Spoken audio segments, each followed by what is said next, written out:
Buenos días, buenas tardes, buenas noches. Ha llegado un enjambre de palabras, el podcast dedicado a la lectura de textos indispensables que nos ayudan a ubicarnos un poco mejor en este mundo sin sentido. Sean todos bienvenidos y gracias por su atención. Divido no es una categoría que maneje Surreales, es una categoría que emerge de Marilyn Strathern y que es desarrollada por Deleuze. Pero me hace mucho sentido con respecto a lo que está aquí conceptualizando el Surreales. Para los Kandoshi, el interior está incluido en el exterior. La lengua Kandoshi, que descompone las partes del cuerpo, estableciendo relaciones de inclusión entre sus significantes. Existe un mismo cuerpo en todas partes, respecto de la forma de experimentar el cuerpo entre múltiples grupos étnicos en toda América. Aquí se perfila el paisaje epigenético y se puede dar cuenta de la continuidad a través de elementos como el sudor, el humo, el vapor, la niebla. La presencia de los demás en sí mismo puede darse cuenta a través de los estados de ánimo, que son los afectos, lo que estamos estudiando. El mundo pasa a ser el sujeto y el sujeto pasa a ser el mundo. Esto es lo que constituye el punto de vista. El cuerpo es entonces el resultado de una resonancia de múltiples confluencias que tienen que ver con el entorno, el medio, el cuerpo, ¿no? Toda dinámica es un efecto corporal y ninguna corporeidad concreta. La de los humanos, en este caso, podría ser tomada como código para descifrar la inteligibilidad de la realidad circundante. No es un dado, no es fijo, no es estable. Es una comunidad sustancial de toda la materia y por eso mismo es tan fluctuante y cambiante. Tiene sentido con el hecho de que no existen, por ejemplo, enfermedades mentales, desde matrices filosóficas amerindias, porque la enfermedad mental es una patologización que fija, que contiene, que determina, que identifica, pero los desequilibrios afectivos más bien están en constante fluctuación, en constante transformación. Sobre persona, la persona va a estar conformada por la sustancia. Existen dos sustancias primordiales. En realidad existe una, que es la sangre. Y de la sangre deviene el esperma y todo lo demás. Y del esperma devienen los huesos y de la sangre deviene la carne. No se trata de una transformación de la sangre en esperma, sino de un aumento de la densidad de Banitsova en el esperma en comparación con la de la sangre. La cocción de la sangre permite este aumento en densidad y es así como se explica el proceso de génesis de un humano, digamos. Es por eso que es sustancial, es por eso que desde esta perspectiva corpórea es importante sostener múltiples relaciones sexuales para que haya una fluctuación superior, digamos, de esperma, porque eso es lo que va a ir aumentando el Banitsova. La sangre menstrual es entendida transversalmente como paradigma de la impureza. Está en relación con el aniquilamiento y con deshacer. Se perfila una vaga noción de entropía y de generación orgánica. Yo pienso que esto hay que entenderlo mucho desde trascender la dicotomía moral entre vida y muerte y pensar, claro, en la sangre como un elemento sustancial primogenio que es muy poderoso en sí mismo y que claro que puede devenir en aniquilamiento y muerte, ¿no? El nombre es otra de las sustancias importantes para el hacer persona. Existe un rito llamado Yasamamaama, que es soplar en los oídos del niño, toda una letanía de recomendaciones morales. Los nombres son portadores de cualidades transmisibles o evitables, no metafóricos, ¿no? Claramente sustanciales. El Banotsi y el Bani hacen también a la persona. Una primera traducción de Banotsi podría ser cuerpo en tanto que entidad material, pero igual limitada, ¿no? Por eso no se puede traducir Bani como alma, por ejemplo, no sería correcto. Los límites categoriales de los seres se debilitan considerablemente cuando se está en entramados de vulnerabilidad en los que el Banotsi y el Bani están especialmente expuestos. Por ejemplo, cuando se es niño, o cuando se está experimentando un orgasmo, o cuando se está en el plano onírico, ya sea en trance o en sueño. El cuerpo, así entendido, se encuentra, y bueno, en estos estados de vulnerabilidad es donde además se pueden dar los desequilibrios, ¿no? Los desequilibrios y las enfermedades. El cuerpo, así entendido, se encuentra en la inmanencia de las cosas, en la esencia misma de la sustancia y más concretamente en la expresión de su dinámica. Los procesos de desarrollo morfodinámico a los que el cuerpo está sometido son elementos del entorno en tanto que sometidos al movimiento. Organización de la morfología del cuerpo por el hacer. ya no existe el ser otra vez, porque no es una identidad fija que va a determinar el accionar en el mundo, más bien es lo que estás haciendo, lo que estamos haciendo y cuándo lo estamos haciendo, lo que está organizando la morfología del cuerpo. El cuerpo es todo. Cuerpo es una entidad inestable, por tanto frágil, es una potencialidad latente de enfermar y morir. El Vani es un principio que anima a la persona y que le infunde la voluntad. La volición se encuentra así en el Vani. En el coágulo de sangre, que es el átomo del principio vital, el Vani ya está en su estado más simple de materialización. Vani no es ni un principio espiritual inmortal separable del cuerpo, ni el conjunto de las funciones psíquicas, ni el principio de vida moral. Contiene algunos aspectos de estas definiciones, pero posee también otros caracteres no reductibles a ellas. Los humanos poseen Vani antes incluso de nacer. Vani es inmanente al ser, es a la vez la causa y el resultado. Es solamente con el desarrollo físico del cuerpo y la progresiva socialización como se consolida el Vani por fluctuación y resonancia de sustancias, ¿no? La posesión del Vani es la primera condición para la existencia, pero el principio de la vida representa solo esto. En el nacimiento el Vani no contiene ni la identidad ni el temperamento del individuo y todavía menos su destino.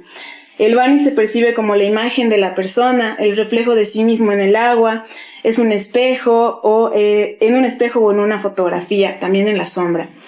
Se ve el Vani así en la sombra que proyecta un cuerpo, en la imagen mental que uno tiene de sí mismo y de otro, especialmente en el perfil de su rostro, así como en la imagen de la presencia de alguien cuyo cuerpo está en otra parte.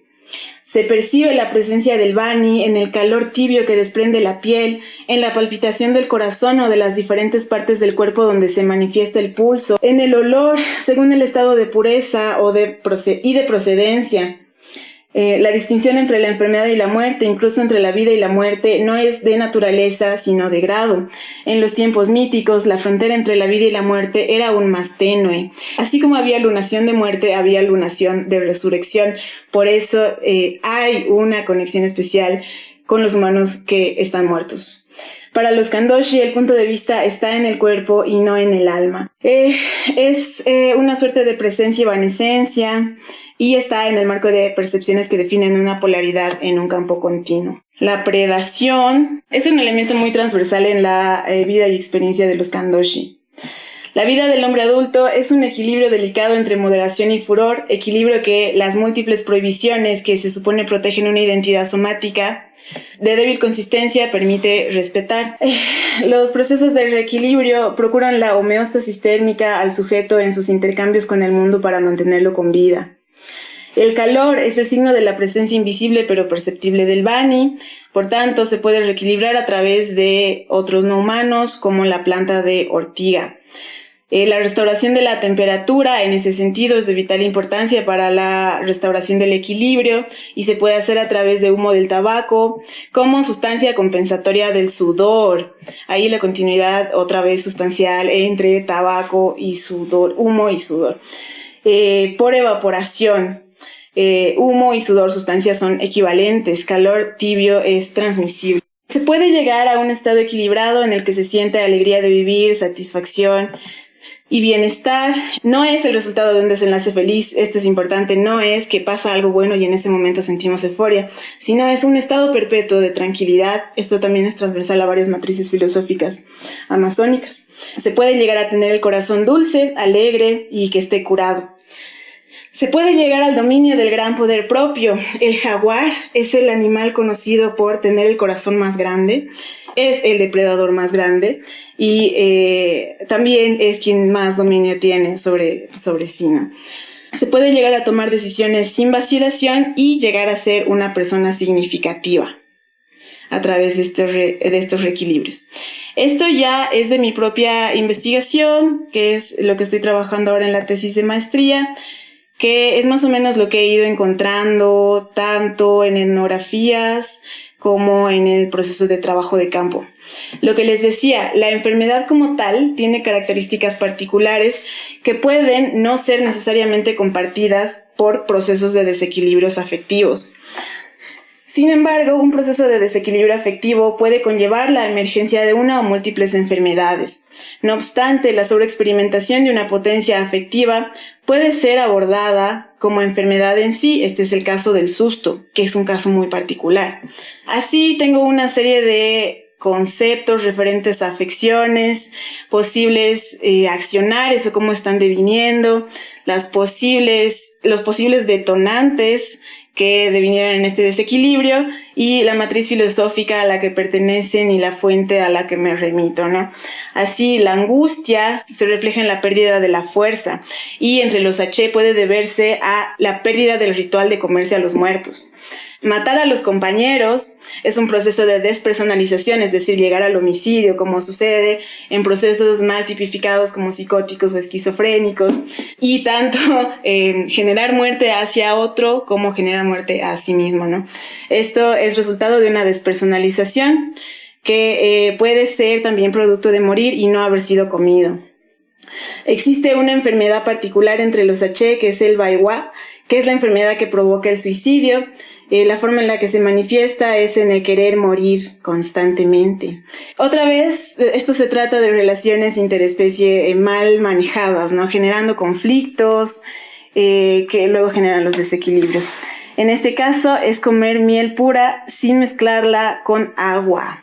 Existe la enfermedad de la tristeza entre los pueblos quichua de Otavalo. Esto se da en función de desequilibrios alimenticios. Existe la enfermedad del pensamiento, la enfermedad del perder la cabeza y el querer morir constantemente.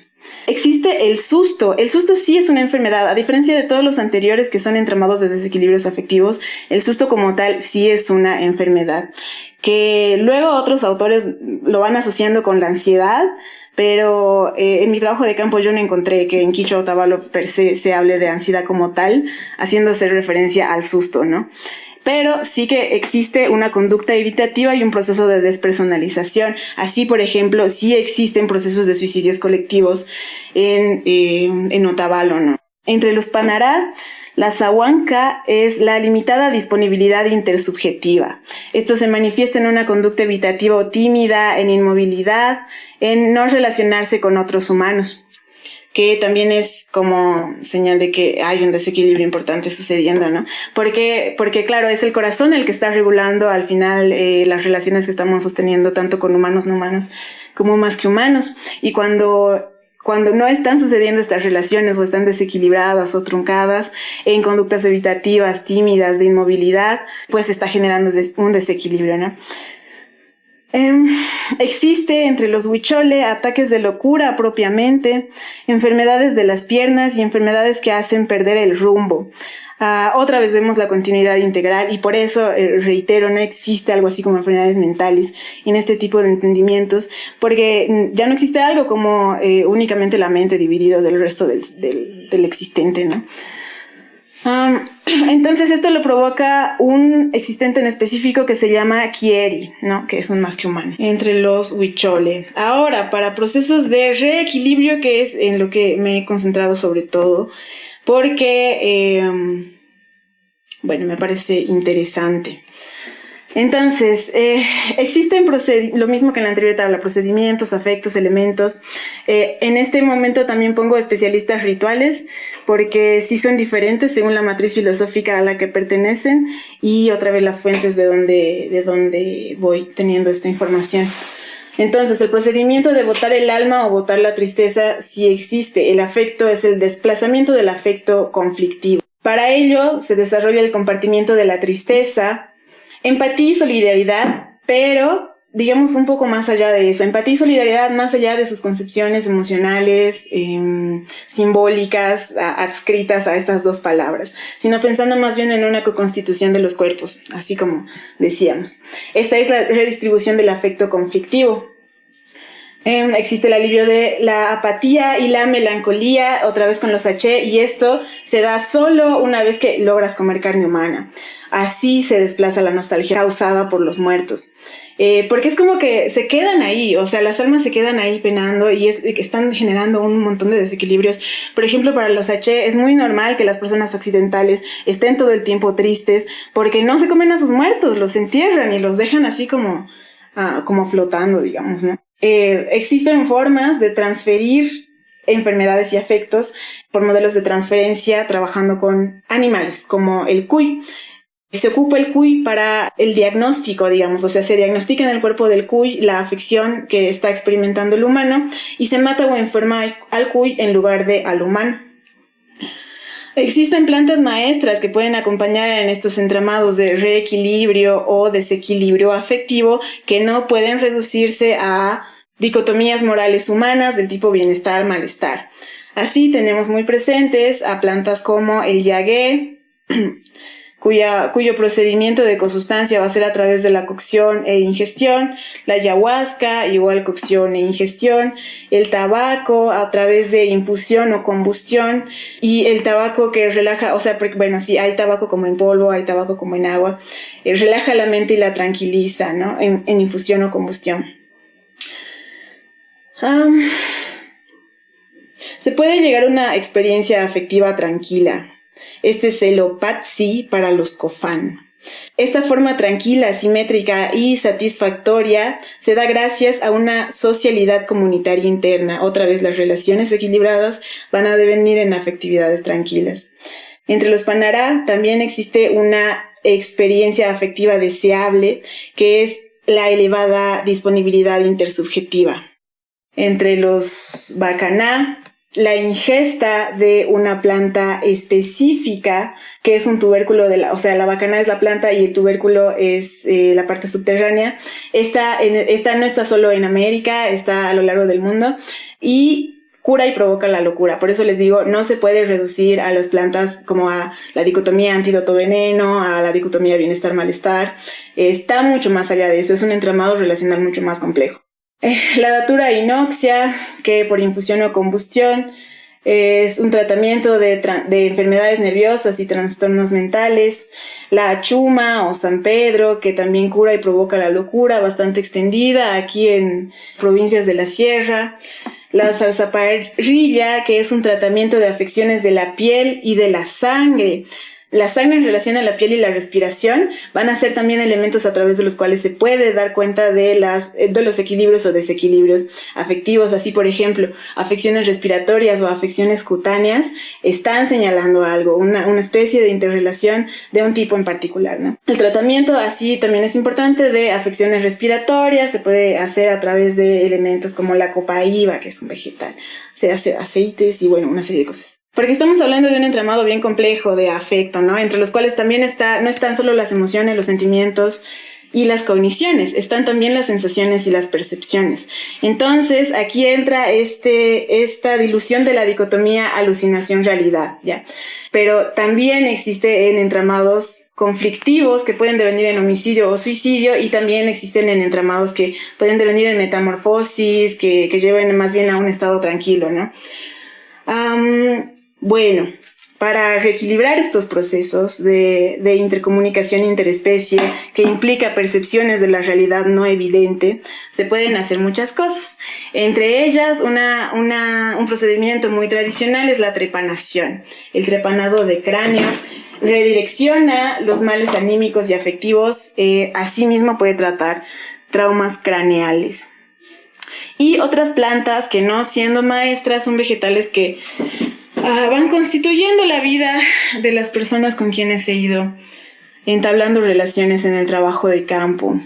Así está presente la valeriana, que no siendo de origen americano, está ahí en la vida cotidiana, que se ocupa en forma de infusión e ingestión para el alivio de la tristeza. El perejil como planta dulce para el alivio de la nostalgia. El cedrón para el alivio de la preocupación. La sangre fresca de toro para el restablecimiento del camasa. Y bueno, ya para ir cerrando, voy a terminar con la expo que no terminé la otra vez, que es un poco más ya sobre como mi experiencia metodológica respecto de los afectos y tal. Yo me había quedado aquí, que es el fractal ontográfico compuesto. Como les decía, paso por una serie de procesos escriturales, entre los cuales está primero la escritura del diario de campo, luego la emergencia de fichas de creación, y las fichas de creación finalmente devienen en el fractal ontográfico compuesto. Aquí me parece importante mencionar que se hace evidente, así, continua, la dilución de la dicotomía hacer, pensar, así como trabajo de campo-escritura, que igual siento que es una dicotomía muy presente en la academia y que espacios como el OntoLab también siguen teniendo como una especie de división entre estos entramados como si no fueran continuos. Bueno, finalmente el fractal ontográfico compuesto lo que pretende es dar cuenta de una superposición de tiempo, superposición de espacios y superposición de palabras o yuxtaposición también. Y a través de la etnografía novelada me baso de recursos estilísticos y narrativos para ir componiendo, ¿no? La vaina del fractal ontográfico compuesto es básicamente la composición. Si reconoces que el tiempo no es lineal, que la escritura no es lineal, que el espacio no es lineal, entonces todo puede tener sentido con todo. La cosa es cómo mecánicamente vas componiendo eso que estás intentando mostrar, ¿no? Esto puede darse tanto en la escritura como en artes escénicas, artes performativas, artes plásticas. Básicamente lo que se trata de composición, ¿no? y de exposición. Y bueno, ya para cerrar, les quiero dejar con un ejemplo de lo que para mí es un fractal ontográfico compuesto, que yo, haciendo esto, uso de recursos narrativos, estilísticos y tal, pretendo dar cuenta de esta yuxtaposición, ¿no? De tiempos, espacios, palabras, experiencias, y obviamente todo ello en una maraña afectiva compleja y difícil de retratar. Entonces les leo. Esto es de la segunda investigación de la que les había hablado, que tiene que ver con devenires sexoafectivos de la multiplicidad sexogenérica de la población LGBTIQ+, en relación a ancestralidad y devenires como de pueblos indígenas. El viento soplaba contra su rostro, su cabello y contra su cuerpo entre contraído y liberado. Ya no caían lágrimas por sus mejillas, ya había llorado hasta la última gota de su alma. Su mirada estaba necesariamente perdida, más bien se había fijado en un punto que los humanos vivos sencillamente eran incapaces de percibir. Un paso, dos. Solo tenía que hacerlo y sería irremediable. Una mano sobre la baranda, el otro brazo tirando del resto de su cuerpo para elevarlo. Un paso, dos. Solo tenía que hacerlo y sería irremediable. Ya estaba encima, ya había llegado hasta ahí, finalmente había llegado. Un paso, dos. Solo tenía que hacerlo y sería irremediable. Inclinarse ligeramente y entregarse al vacío que ya estaba en su interior. Un cuerpo masculino más fuerte que el suyo tiró fuertemente de su mochila, haciendo que su cuerpo caiga torpemente sobre su trasero. Pero no en el vacío de su corazón, sino en el pavimento de la acera. Era el guardia de la embajada de la esquina. Lo había estado mirando desde el principio, desde que cogió su teléfono para escribirme unos mensajes de despedida. El guardia, acostumbrado a vislumbrar escenas así en el Puente de las Américas, se olía desde antes lo que estaba pasando y se había ido acercando lentamente para tomarlo por sorpresa en medio de sus cavilaciones. Cuando llegué, un policía de rango alto le sermoneaba sobre algo acerca de lo maravillosa que era la vida. Estaba rodeado de un montón de policías y de curiosos, asfixiándole, quitándole todo el aire. Se había quedado sentado en el punto exacto en el que el guardia le dejó, con la cabeza baja sin decir nada y con la mirada aún más allá que acá. Me abrí paso entre la multitud temblando aún, le miré con el ceño fruncido y solo al verme se puso en pie y rompiendo en llanto, ambos nos hundimos en un abrazo profundo que terminó uniendo nuestros caminos de por vida. Y ya específicamente para la parte metodológica he ido ocupando a lo largo de las Invest a estos autores en particular, ¿no? La Karen Barad, que está presente ahí en básicamente todo lo que escribo. De ella emerge la categoría intracción, que pretende dar cuenta de la transferencia molecular de sustancias no evidentes como el afecto. Luego de Les Iwatari, que están ahí como atravesados cuando yo hablo de resonancia, de homosexualidad molecular, estoy siempre hablando de ellos, con ellos. Luego Caroline Ellis, perdón, no sé por qué siempre le digo Caroline Ellis, es quien pone las bases para la construcción de las etnografías noveladas, es una socióloga, Alexandra Zurrales, que hemos visto en la anterior sesión y en esta, y Johanna Overing, que es de las pocas antropólogas que se concentra específicamente en el mundo de las emociones y de la vida cotidiana, específicamente en la vida cotidiana. Y bueno, unas preguntas que emergen, que sigo como pensando, dando vueltas ahí en la investigación, es ¿qué rol juega la obligatoriedad en las relaciones interespecie? ¿En qué condiciones se experimenta mayor vulnerabilidad corporal afectiva? ¿Qué rol juega la percepción en la comunicación interespecie entre humanos, no humanos y más que humanos y otros que humanos? Eso les traje hoy. ¿Qué les parece? ¿Comentarios?